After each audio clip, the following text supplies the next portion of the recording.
Hi, this is Pete Sanchez with Guild Mortgage, and in this video we're going to be covering what are some acceptable sources of income that you can use on your home purchase transaction. Number one, earnest money deposit, also known as the EMD. So this is the money that is deposited to escrow to show the seller's good faith in the transaction. So we're gonna need a copy of the check and proof that it cleared your bank account. We'll also need to verify with 2 months of bank statement. Number two, checking savings account.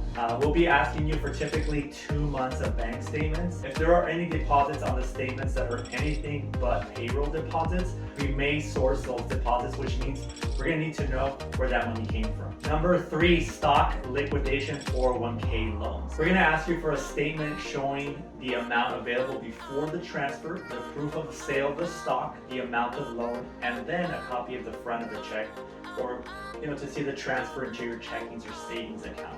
Number four, proceeds from the sale of other real estate. So you can sell your home and we can use those proceeds as a down payment for your next home. We're gonna ask you for a copy of the final closing settlement from the sale and to see the deposit of those funds into your account. Number five, gift from close relatives. You can have a family member gift you funds to help you with your down payment. We're gonna ask you to have them sign a gift letter form, and we're gonna ask for a copy of the cashier's check or a copy of the wire from their account with their name reference and in the exact same amount matching the gift letter form. So thank you for watching this video, and I'm sure you got educated on what are the sources of income that you can use to make your home purchase. If you like this video, make sure to click like below and share this video with your friends and family. You have a great day. God bless.